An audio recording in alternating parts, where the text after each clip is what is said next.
Okay, good afternoon. So we got lucky. We did a little switcheroo. So we managed to do the two classes that are on the same mimer consecutively. So you don't have to remember it for that long. But just in case you don't remember what we spoke about last week, which is likely, I had to refresh my own memory too. We started a mimer about the haftarah for next week Shabbos, which is Shabbos Chazain, which begins with the words Tzion b'mishpat tipada. And we were discussing the idea that there's a commandment in the Torah that every day they should be like they are new. That the commandments of the Torah, that the mitzvahs that we do, we need to have the same energy with them. The millionth, thousandth time that we do that mitzvah, we need to have the same energy as if the first time that we did that mitzvah. Because we all know that the first time you do something, there is a level of excitement. There's that idea of chidush. Chidush is excitement, something new, and that brings a certain energy and a certain enthusiasm into our service of Hashem. But we ask the question, how is it possible to make something be like new if you're doing it every day?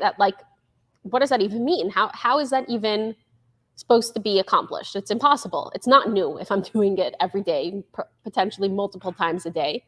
It's not possible for it to be like it's new.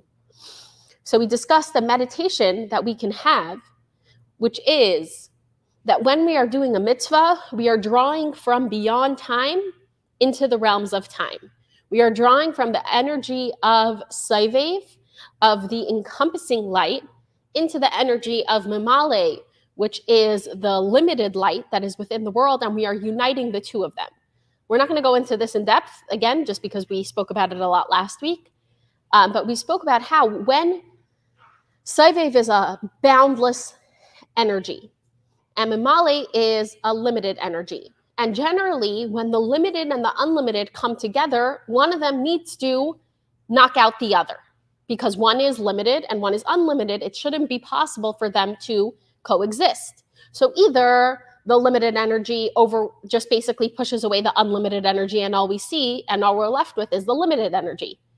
Or the unlimited energy comes and completely blows, let's say, we said a miracle is an example of Saivev overwhelming Mamale, where what is a miracle? Where the rules of the world, the rules of nature completely are just, they don't exist at that moment, right? The sea splits. The nature of the sea is not to be split. It's for the water to fill all space. The sea splits, which means I'm overriding Mamale. I'm overriding natural order in order to have a supernatural Saivev moment. So the coexistence of the two is usually not possible. What allows for the coexistence of the two to be possible is only when we introduce a third entity, which is really the core of all things, the root of all things, which is God's essence. And we said that God's essence is neither limited nor unlimited. And therefore, from that space of Hashem himself coming into the picture, we can have this union of beyond time, within time, at the same time, where one is not overriding the other, where it's actually within this world, we're having a moment of pure unlimitedness. And we said that happens every single time we do a mitzvah. We are uniting these two elements of godliness, that we're uniting the masculine of Hashem, which is the Saivev, infinite energy, and Memale, the feminine energy of Hashem, which is the energy that actually enters into the world and fills everything. And we unite the two when we do a mitzvah, because we use something that's physical and utterly within this world, but we infuse it with godly energy, which is from beyond the world. And that is achieved through the power of Etzem, through the power of God himself. And when we meditate on this is how we're able to have constant chidush. This is how we're able to have constant newness. Because for something to be new, it needs to come from beyond time, because within time, something is only new for the first moment that you have it.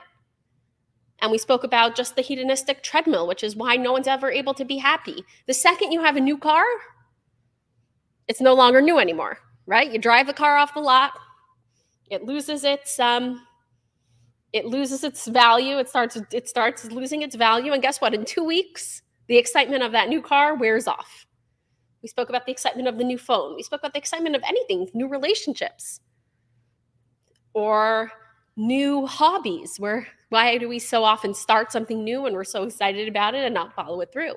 It's because newness only exists really, truly beyond time. Within time, newness is super fleeting. And in order to have this constant newness, we need to draw from this energy that is beyond time. And so when we meditate on that, that's what's happening when we do a mitzvah. And we said it also requires a certain shift in focus. When we're just pursuing the packaging of something, the external of something, then the newness is only going to be temporary, because the external of something comes from that mimale world. It comes from the energy that is very limited. That's where the external of something comes from. It's sourced above in the limited energy. But then within everything in this world, there is a spark that comes from beyond the world as well. So when we train ourselves to look at this world and engage with this world, not for its packaging, but for its purpose, then we're able to maintain that energy, because within that purpose of something is where its beyond time lies, right? Where we can access the level of beyond time is within the purpose of something, because within the purpose is the godliness. So when I'm engaging with it, not for the feeling, the superficial feeling that comes from it, and not for the acknowledgement that I'm going to get from the people around me, and not for all of these other superficial things, but I actually see what the core of this thing is, then I'm able to engage with it from the space of newness, and I'm able to maintain that energy all the time. That was where we left off last week. And to continue over here, so the similar thing is also within ourselves. Within ourselves, what do we have? We have a soul and we have a body. The soul, what is the source of the soul? The source of the soul is from this energy of Saivev, from the energy of beyond time. If we think about it, the soul lives forever. So it comes from a space that is beyond time, right? The soul, it always existed and it will continue to exist. Even after the body is gone, the soul continues to exist. The body, on the other hand, comes from the energy of Mamale. It comes from, it's the vessel. The body is the vessel. And so therefore, so the energy that is enlivening the body is a limited energy. And we do see that the body is limited. First of all, it's just limited in capacity. Our bodies are what limit our energy. We would be able to accomplish a lot more if our bodies didn't need to sleep and eat and rest, and they wouldn't get injured, they wouldn't get sick. If they didn't, our bodies need a lot to keep going, right? So it's the body that sort of limits our capabilities. But at the same time, a soul without a body doesn't have the ability to reach that etzem, as we discussed last class, that the soul within the body can reach. Because it's specifically when we draw from the infinite into the limitation, which means even within myself, I'm doing that all the time. When I use my body in a way that I am engaging with infinity, I'm engaging with godliness, then my body itself becomes a vessel for Hashem's essence. Because I'm marrying these two. I'm drawing from beyond time, from beyond my body into my body, when I'm utilizing my body in this way. And that ends up actually, it says that it should really technically also fortify our bodies and make us stronger, because we're accessing that energy. And we know, when we think about this, we know it's interesting. When other people are judging us or making, defining us, I don't think any of us want to be defined by our bodies.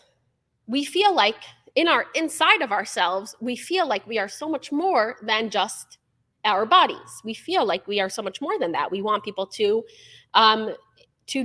engage with us for our personalities. We want people to engage with us for the deeper parts of ourselves. It's offensive a little bit when someone engages with me just on my external level, at least if you're a deeper person.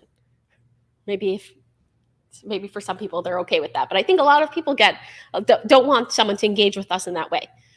But at the same time, very often we engage with ourselves only on the body level, and we judge ourselves more for our bodies than for our souls, and we focus on the pleasures that our body will have more than the pleasure that my soul will have, and we pursue things more for the sake of our body than for the sake of our souls. So it's a little bit of a hypocrisy that you'll find within the human condition, in that we want to be perceived as souls, and at the same time, we pursue our bodies. And with this shift in perspective of this idea of seeing everything as new all the time, it really forces us to take the focus away from your body, because you're not going to see your body as new all the time, right?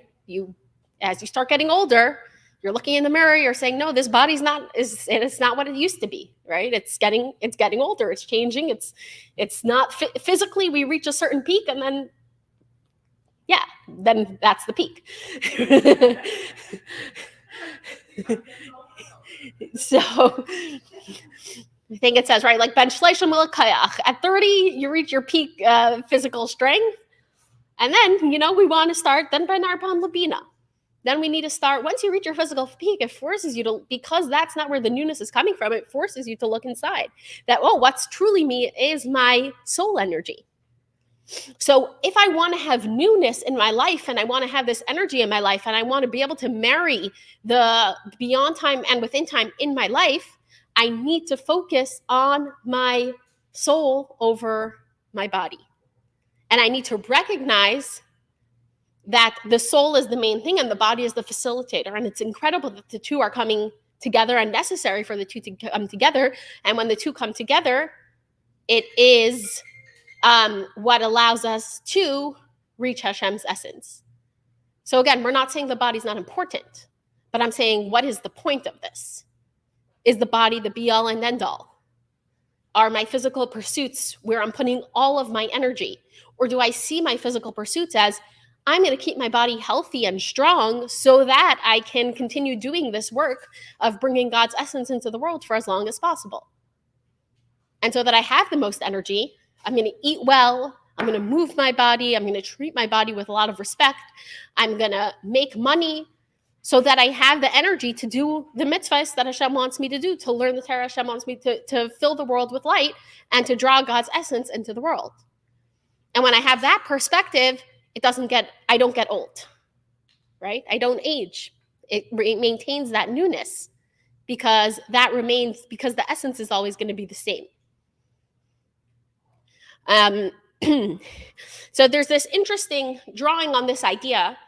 There's an interesting language that is used, because we're obviously in the 3 weeks right now, and we're talking about all of these haftarahs that we're reading and that we've been discussing are talking about galus. The Jewish people are in galus, and we've been sort of, it feels when we are in galus, the language that is often used is the language of forgetting. It says, Lama lenetach tishachenu. Why forever do you forget me? I believe that's a language from Eicha. In Eicha, it says, why are you always forgetting me? God tells us we're forgetting him. And we feel, and quite justifiably so, that we've been forgotten by God. That, do you remember that we're here, that we exist, that we're your people, right? So we feel the sense of being forgotten by Hashem. So there's this language of shikha, of forgetfulness. So we have shikha, which is forgetting, as opposed to zikaron, which is remembering. And we're going to bring this idea of shikha and zikaron into the context of what we've been talking about until now. The concept of shikha, of forgetting, only exists in the paradigm of time. In the world of time, you can forget. What causes forgetfulness? What causes us to forget something? We get distracted. Our minds move on to something else. And then a very big factor in our forgetting is also time. Think about that, right? Like if a certain amount of time has passed from when I last recalled something, then what happens to it? It disappears. And the process of remembering, I was studying educational psychology, and it was very interesting to me to see the process of how our memories work. That was that was like a big unit in there, and that was like the most interesting thing to me. And really how we have like literally like these storage systems in our brains. So when we learn something new, right, our brains create new connections, synapses, that are new connections in our brain. In order to remember something, the more connected it is to other things, the more likely you are to remember it, which is why, let's say, mnemonics work, where you have, let's say, a sentence to remember something else, or little memory tricks to help you remember something, is because you're creating more connections. Similarly, the more deeply you understand something, the more time you spend delving into it, the more likely it is, again, that's what happens as you're spending time really understanding it, it's creating more and more and more connections. And what happens is that it stores in your brain in a spot that's more accessible to recall. Because we have lots of stuff in our brains that we didn't truly forget, but we don't know how to access the recall. We don't know which button to press to get that, to re-download that file. Right? You know, like sometimes like if you haven't used something on a computer for a long time, that file will or like our phones do this automatically. In order to save space, I don't know what the right word is. It stops actively downloading it, and you can re-access it just by clicking the button, but it's not, right now, it's not actually existing in its physical sense over here. And so that's what happens with our memory. That thing goes sort of to the back of the brain. That's why we use that language. Oh, it's in the back of my brain, but I can't access it. But we don't know the right button to access it. And the more deeply I remember something, the more connections I make to it, and therefore the easier it is for me to access it. But all of this exists only within the realm of time, only within the realm of limitations and gvul, only within the realm of boundaries. In a boundless world, this is like one of the most confusing things to think about, because again, we're so stuck in our boundary perceptions. Every single thing that you're thinking is being thought at once because there's no time. Right? So every single thought, that's how, if we think about how is it that we say Hashem is speaking the world into existence at every moment. That means Yehi, whatever everything is, Hashem is speaking it into existence at every moment to keep it in existence. For us, we can only speak one word at a time. But for Hashem, every moment is happening at the same time. So he's existing in every single moment.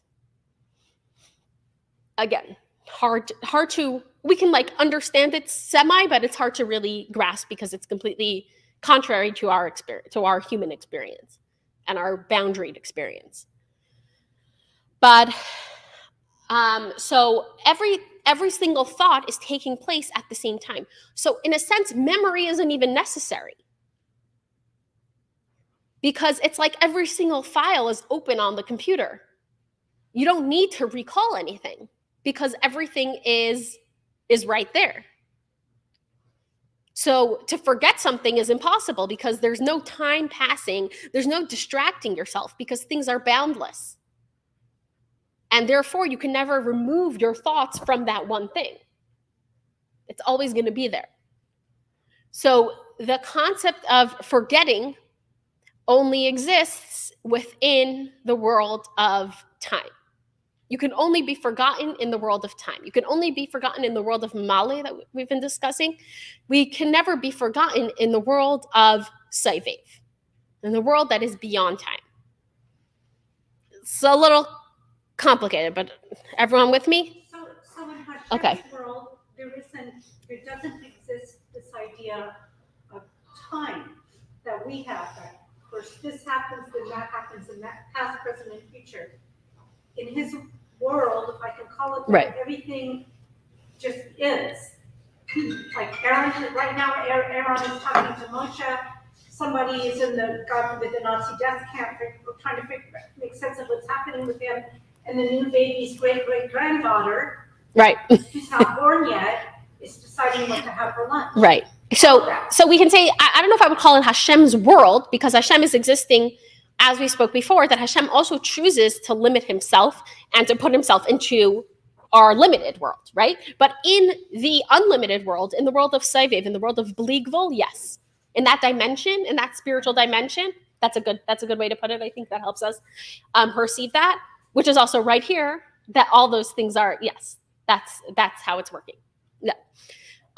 So, and therefore the recall isn't necessary, right? So depending on which level we are engaging. Oh, and I'll just, before we go there, like another example for this is that when do we use the language of Zikaron a lot? Which holiday is called Yom HaZikaron? The holiday of remembering is Rosh Hashanah, right? Rosh Hashanah is all about remember me for this and remember me for that. And it's like, doesn't God remember? Like, why are we trying to get Hashem to remember? And the answer is, what is Rosh Hashanah all about? In addition to Zikaron, Rosh Hashanah is all about Malchus, kingship. What did we say Malchus is? Malchus is as Hashem comes into the world, as Hashem fills the world, as Hashem is acting with us from the space of boundaries and limitations. So for Malchus and for when we're crowning God as king, on that level, we need to call to the Zikaron. We need to call to the remembrance, because in this world and in this limited space, memory, forgetting can happen, right? In the world of Malchus, in the world of kingship, memory can happen. It's only when we transcend the kingship and when we go to the higher levels where there's no memory, and memory becomes unnecessary. So on Yom Kippur, our focus goes from remember my sins to just our essential bond with Hashem, because we're transcending from that Malchus state to the essence state, which is no longer incumbent upon memory, if that makes sense. It's just a side point, but to like solidify this idea. But back to that point that we were saying before, that galus is forgetting, that we feel forgotten by Hashem, and we use this language of forgetfulness. When we engage with this world only from the Mamale point of view, and when we don't understand that we are tapping into something higher, when we don't have that energy of chidush in our engagement with the Torah and mitzvahs, what happens is that which energy do we reach in Hashem when we are engaging? Hashem matches energy with us. So when we engage from this limited space, where does it reach? It reaches to God's limited, you can't really say limited self, but Hashem as he limits himself. And so on that level, we can start to have forgetfulness. On that level, because we're only engaging on that level, God can start to forget us on some level. So what is the antidote to galus? The antidote to galus is memory, where we really understand and recognize that, no, I'm not just engaging on a physical level. I'm not just engaging on a limited level. I'm able to access that level of chidush, of something new, of drawing beyond time into time in my avodas Hashem. Then I access God as he is beyond time, and over there, no, we can never be forgotten. It's only when we're not reaching that space that allows for the existence of a galus, that allows for an existence of us feeling forgotten. And the same way we spoke about last time, how what happens automatically when we're in this space, our energy gets diverted from receiving joy and happiness and life from spirituality and from Torah mitzvahs, and instead, where do we receive our joy and energy and happiness from? The physical world. Because we're in this state of small-mindedness and limitedness. And similarly, the same way our energy gets diverted and sort of stolen, hijacked, kidnapped by the body. As we spoke last week, the words are that we are being captive. Our souls are held captive and our energy is held captive by the body. Similarly, when we're engaging in this space, God's energy too can become held captive by negative forces. That it says that literally like the negativity receives from Hashem's energy because they also need to exist. They don't exist in a vacuum. They didn't create themselves, negative forces. Evil doesn't exist by itself. The evil gets its energy from Hashem. But how is it that evil gets its energy from Hashem? Only when that energy is in a vulnerable state. And it's only in a vulnerable state when it's in the when it's in its limited state. In its infinite state, it's not vulnerable. But when it's in its limited state, it's vulnerable. And that's what creates the gullus. What creates the gullus is when we are not fully engaged, when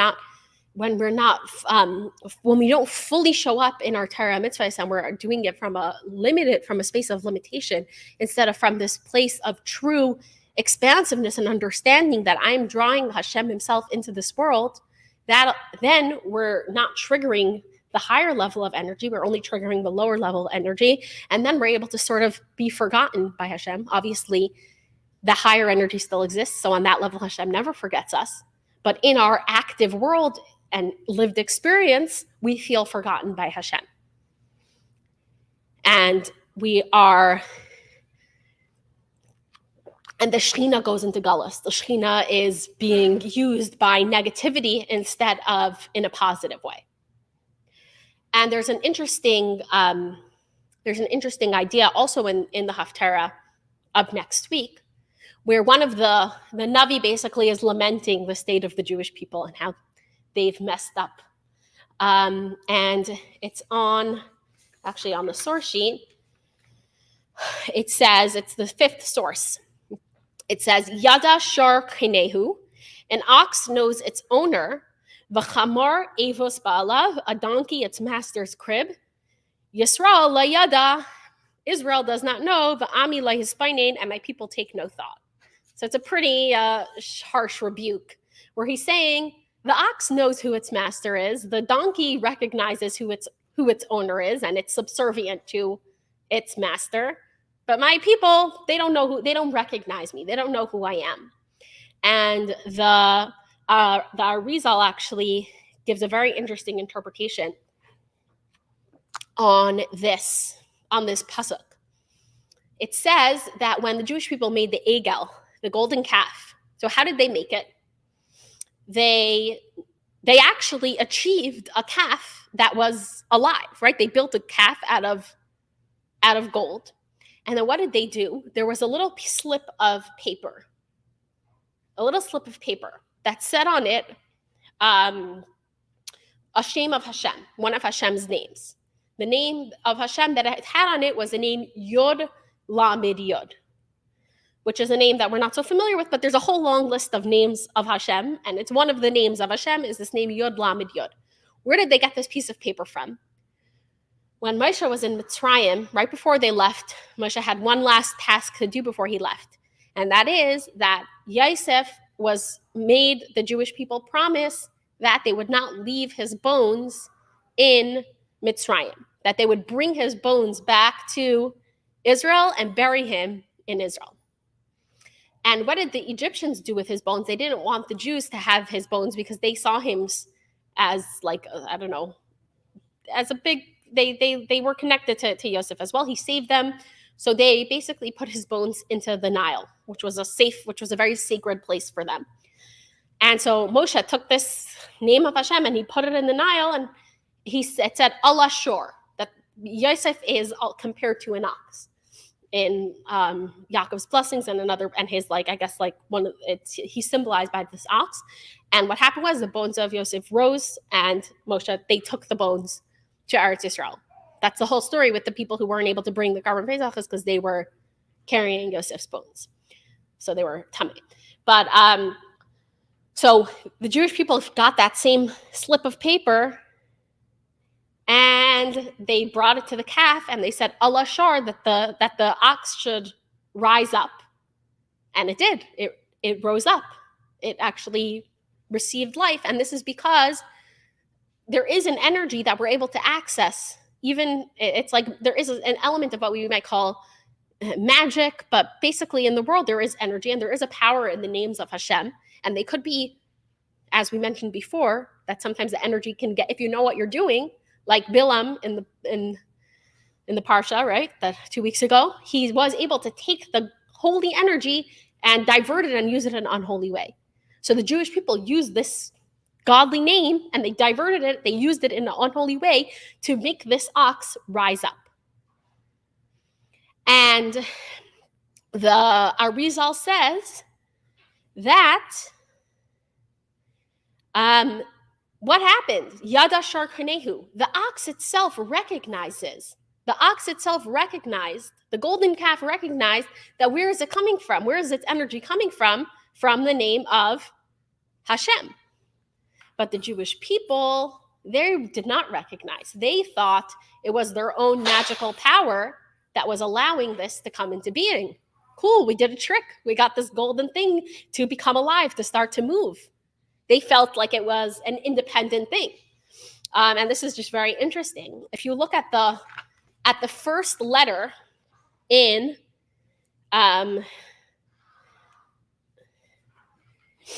it's not the first letters, but it's the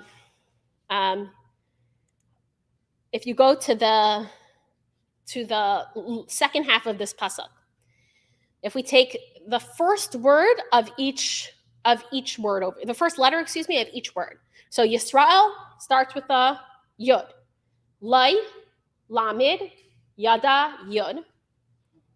So that would be the name of Hashem that we mentioned before. Yud, Lamed, Yud is the name of Hashem. Ami, Ayin, Lamed, and Hey. Yud, Lamed, Yud, Allah. It was the name of Hashem that caused the shore to rise. What allowed the ox to rise was the name of Hashem. But Ami Lahisbainin and Yisrael Layada, they were not aware of this reality. They thought the power came from them alone, which is an interesting thing. Now let's think about for a second. Where does the desire for idolatry come from? How did idolatry begin to be? Like, how did it even begin? The Rambam discusses this, and in Chassidus this is discussed also in many places. That what is this need for idolatry? We don't relate to it so much because God removed the Yetzer Hara from us, so we don't have this need.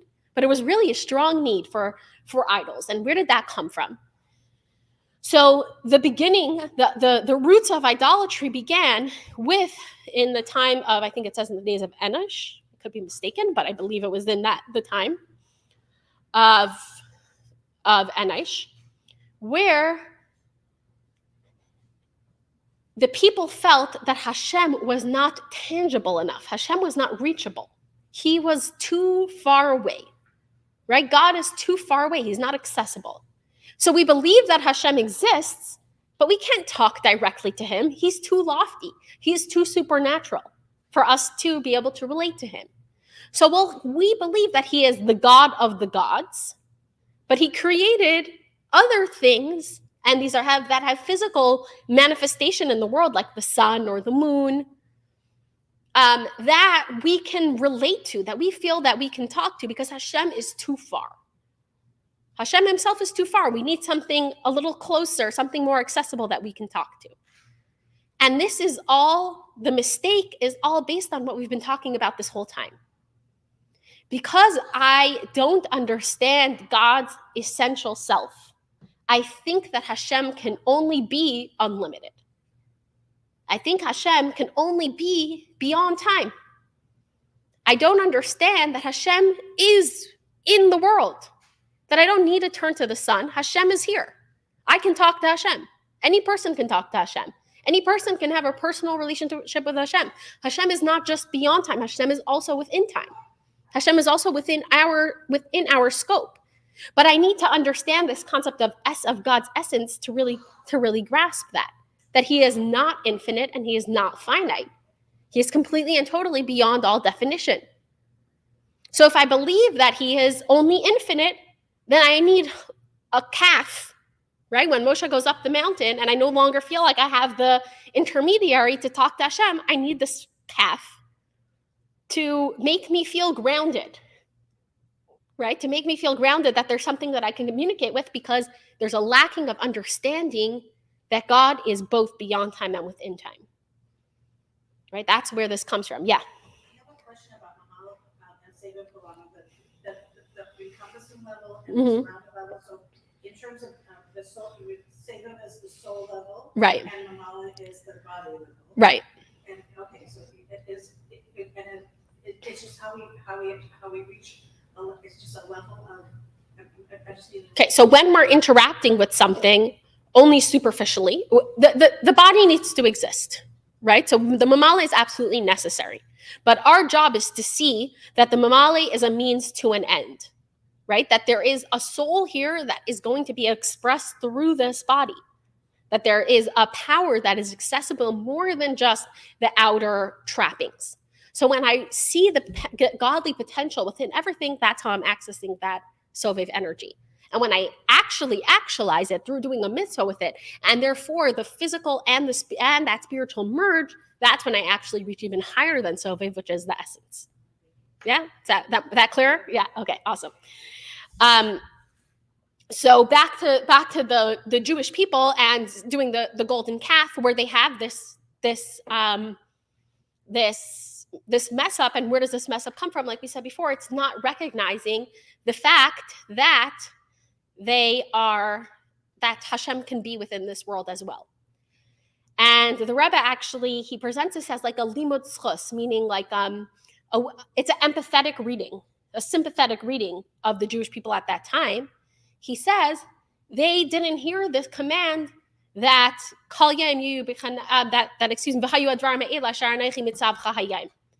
that we started with last week, which was that these are the commandments that I tell you to do each day, and that Rashi explains teaches us that every day they need to be as new. So when did that commandment come? That came in Parshas V'eschanan, which is right before the Jewish people enter into Eretz Yisrael. So the Rebbe says they didn't hear that commandment yet. So they didn't realize that there is the ability to have chiddush at every time, that there is the ability for us to unite the beyond time and within time. They didn't understand that yet, and that's why they messed up in this way. But what happens after they mess up? After they mess up, what does Moshe do? He comes down and he has the luchos ready to give to the Jewish people, and he breaks the luchos. And if you want to go through and see a more positive read on this, you can listen to last year's class where we totally redefined the breaking of luchos. But this year we're going to take it in a little more negative direction. That what happened? What was the result of breaking the luchos? That it's a very interesting thing. It says in the Gemara, this is source number 6 in Eruvin. It says, what was one of the results of breaking the luchos? V'amar Rabbi Eliezer. Rabbi Eliezer says, "My diksiv charas al haluchos, that which it is written engraved upon the tablets." What do we learn from this? Il malei lai nishtabru luchos harishonais. Had the first luchos not been broken, lai nishtacha Torah Yisrael. The Torah would never have been forgotten from the Jewish people. If we didn't break the first luchos, it would have been impossible for anyone to forget Torah. Anytime you learn Torah, it would have been as if it is totally engraved within your heart. It would have become this permanent part of your understanding. It's only because those first luchos were broken that there is now, that we're unfortunately, it's all too easy to forget what you learned. And this connects right back into what we were talking about before. Because they were engaging only with this sense of separation of Mamale and Sovev, and they were choosing to engage within this world of Mamale, within this limited existence where forgetfulness exists, part of the punishment is now you have the potential to forget. Now, the plus side of forgetting is that you can relearn it every single time, and it seems like new. So there is the benefits of forgetting. It's harder to go deeper into something if you feel like you know it already. That's really a challenge, and it's a big avodah to have the bittul and the humility necessary to relearn something that you remember. So I will present a positive side of that, but the point is that the sort of like the repercussion for this act of doing the Chet Egel, from having this limited scope of reality and not seeing the bigger picture, not seeing the truth, and not drawing from the infinite into the finite, they are now able to forget the Torah. Well, they just received it. So it was a very brief moment of potential not to forget. I mean, there are people who have photographic memories that learn and they don't forget, but there is, for a lot of us, we do forget. Yes, I guess. But they didn't learn the whole Torah. I mean, the whole Torah was contained within the Asar Sdibros. I'm not sure exactly how that played out. So now, just to sort of tie everything back into what we are talking about over here with the 3 weeks, it says in Eicha, in the Megillah of Eicha that we're going to read on Tisha B'Av, it says, Zachar Hashem ma haya lanu. Me haya lanu. You'll see on source number 7 in Eicha. Remember, Hashem, what has befallen us. And the Tzemach Tzedek does a little spin on this pasuk, and a little spin on these words. Ma, the words, the letters mem hey, are represent Shem Havaya. Shem Havaya has the name Yud and a Hey and a Vav and a Hey. It has different ways that we could come to its gematria, how much it adds up. When you do different fillings in of the letters, it's a whole Kabbalistic thing that I'm sure if you've been to Rabbi Wolf's classes, I'm sure you've encountered this idea. But basically, trust me on this, please, that because we don't have time to go into this. But Yud K Vav K, it doesn't equal simply 45, but it can equal 45. So basically, Yud K Vav K is represented by this concept of 45, concept of Ma. If you want to take it not from a numbers perspective, the concept of Ma means what? It's a certain level of wonder. It's a certain level of openness and bittul. And so it represents the name of Hashem, Yud Kei Vav Kei, which elicits within us this level of openness and bittul, of wonder. Right? So Ma represents the name Yud Kei Vav Kei, which, like we mentioned earlier, represents the level of Sovev, beyond time. Lanu is the same gematria as Shem Elokim. So Ma is the gematria of Shem Havaya. Lanu is the gematria of Shem Elokim. Elokim is Memale. It's Hashem as he is limited. It's Elokim represents the boundaries. It says Ma Haya Lanu. Yod Kei Vav Kei Haya becomes Elokim.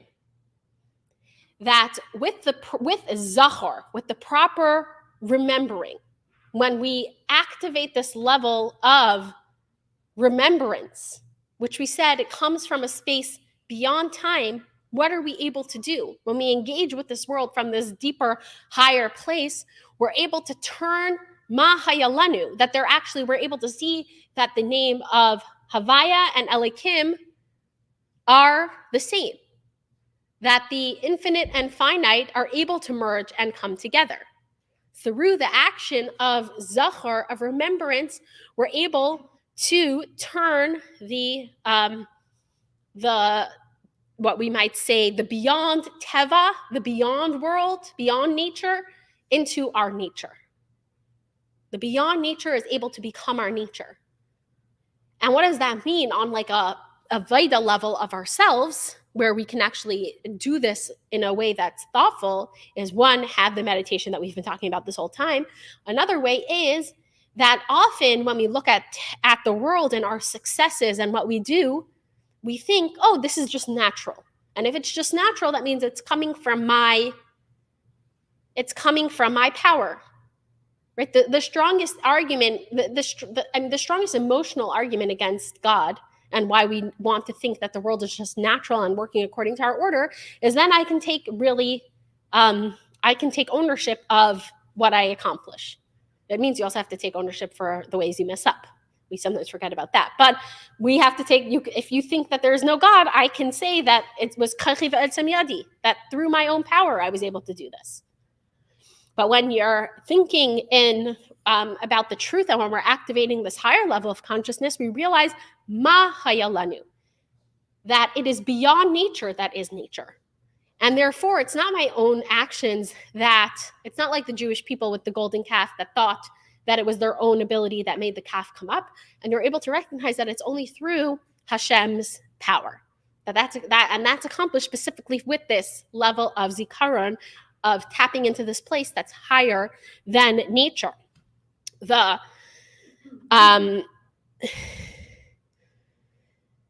So just to wrap everything up, going back to Tzion b'mishpat tipadeh, that the Jewish people, that Tzion is going to be revealed through Torah, v'shaveha b'tzedakah, and her captives through tzedakah.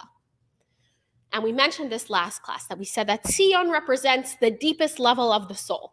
The deepest level of the soul, which can never be held captive. It can never be taken away. It's the core memory, you might say. It's always going to be there. And it cannot be hijacked by anybody else.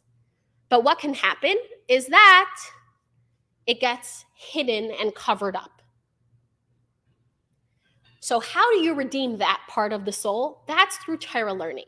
Because what does Torah learning do? It allows us, it's the right button remember we need a button to recall.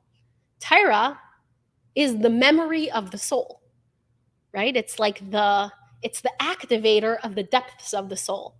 And so when I learn Torah, it allows the deepest part of my soul. It's like, oh, that's the right button to push. And it enables it to come out of its hidden space and be expressed. So that's why the deepest level of our soul is redeemed through Torah learning. And then we said, V'shaveha b'tzedakah. There is, though, a part of my soul that is, unfortunately, the more external layers of my soul are able to be hijacked. And we say they become completely and totally enmeshed within the body. And they have this sort of Stockholm syndrome where they think that the body is what really wants, what it should yearn for and what it should desire, and wants what's best for it. And therefore, the desires of the external part of the soul are actually taken hostage, and they start to desire what the body wants instead of what the soul wants. So the depth of the soul is not able to be touched, but the external part of the soul can be taken captive. It can be hijacked. So what is the antidote to that? That is through tzedakah. Now, tzedakah, first of all, can include all mitzvahs within it. Tzedakah is like the mitzvah that represents all other physical mitzvahs. So on a broad level, how is it that mitzvahs allow us to redeem the soul after its hijacking? Is because, like we said this whole time, if we have this consciousness that when I'm doing a mitzvah, I'm drawing beyond time into time, it refocuses my energy from seeking the external to seeking the internal. And then if we look at it as just for tzedakah itself, what is it that tzedakah it represents? If I'm focusing only on myself and only on my body needs, do I ever give away something that's mine? No, right? If I'm only looking out for my body, I would not share. And the only way I would share is if I think I'm getting something back. Because from a body perspective, there's no reason to share unless I get something back, because it's the body perspective is extremely selfish and self-oriented. It's only when we're able to transcend past that into the inner self. It's only through a level of bittul, of letting go of the inner self, and when we're looking at the purpose of something, when I look at the purpose of something, that's when I'm able to share. That's when I recognize that, oh, the purpose of this money is to share with someone else. It was given to me to share with someone else. It's not just my own. And through that act of bittul, what I'm doing is, again, reorienting the focus. I'm reorienting the shift from being body-centric to being soul-centric, and to recognizing that the body is an amazing tool that I've been given to align with the soul. And when it does, I draw Hashem's essence into the world. And this is how we are redeemed. So if we just take some practical notes from this mimer, I think a few points are, first of all, to sometimes, it's not something we can do constantly, but to sometimes make space for a meditation, just like a focus of recognizing, of thinking about, how is it that I'm engaging with my Judaism? Am I engaging in a very stale way where everything feels old? And if everything is feeling old, and I do feel like I'm losing that enthusiasm, stepping back and meditating on what am I actually doing? And thinking about the amazing thing that I'm accomplishing through my Avodas Hashem, that I'm able to draw the beyond time into time, which comes from the essence of Hashem, that's enabling me to do this, is from God's essence himself. And that's what I'm revealing in this world. And that's, when you meditate on that in a true way, in a way of das, then that automatically is going to give us that enthusiasm. And when we have that enthusiasm and we have that energy, we trigger that energy within God.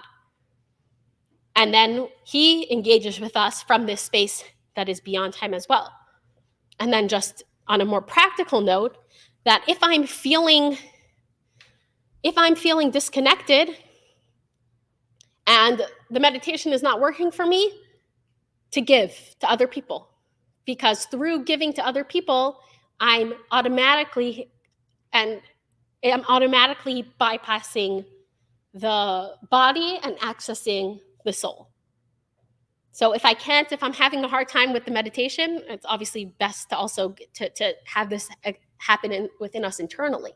But if I'm having a hard time with that internal transformation, a good place to start is through tzedakah, through giving to others. And often through the act of giving to others, it opens up our minds enough that we can also then internalize the intellectual aspect of it. Through the action, after the action, our hearts and our minds will go. So yeah, hopefully this will be the last 3 weeks mimer that we learn. But yeah. Magnificent. Fine. Thank you.